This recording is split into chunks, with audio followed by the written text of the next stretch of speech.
दुनिया में नए साल के शुरू होने का जश्न मनाया जा रहा था। जापान में एक भयानक 7.6 मैग्नीट्यूड का भूकंप आता है।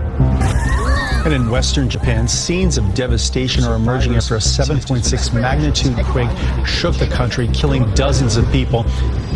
ये भूकंप इकलौता नहीं था, इसके साथ साथ कई सारे छोटे बड़े अर्थक्वेक्स इसके एकदम बाद देखने को मिले।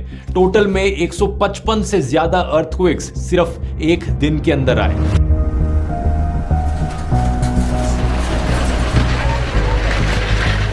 इसकी वजह से समुद्र में करीब 1 मीटर ऊंची लहरें उठी और जापान के वेस्ट कोस्ट पर जाकर लगी।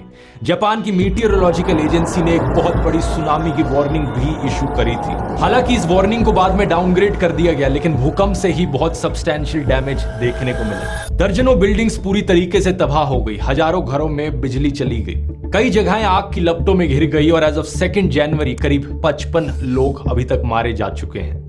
Japanese prime minister Fumio Kishida का कहना है कि यह सिचुएशन एक बैटल अगेंस्ट टाइम है। रेस्क्यू ऑपरेशंस जारी है और जल्दी से जल्दी कोशिश करी जा रही है फंसे हुए लोगों को बचाने की। लेकिन 2 जनवरी को एक और अनफॉर्चुनेट हादसा देखने को मिलता है इस देश में। जापान एयरलाइंस का प्लेन टोक्यो के एयरपोर्ट पर जापान कोस्ट गार्ड के हवाई जहाज से जाकर टकरा जाता है और दोनों प्लेन्स आग की लपटों में घिर जाते हैं। A Japan Airlines plane has caught fire at Tokyo's Haneda Airport and all runways at the airport have been closed.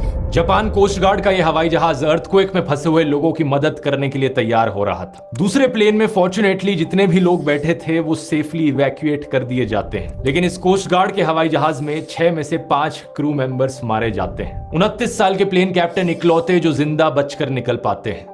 2 बड़े सवाल यहां पर उठते हैं। पहला तो ये कि जापान में ही इतने सारे अर्थक्वेक्स और सुनामीज क्यों देखने को मिलते हैं, और दूसरा ये कि जापान इन डिजास्टर से कैसे डील कर पाता है, क्योंकि यही अर्थक्वेक अगर किसी और देश में आया होता तो शायद हजारों की संख्या में लोग मारे जाते। जापान में डेथ टोल 100 से भी नीचे है एज ऑफ नाउ। कैसे बचा पाता है जापान अपने आप को इन चीजों से, आइए समझते हैं आज के इस वीडियो में।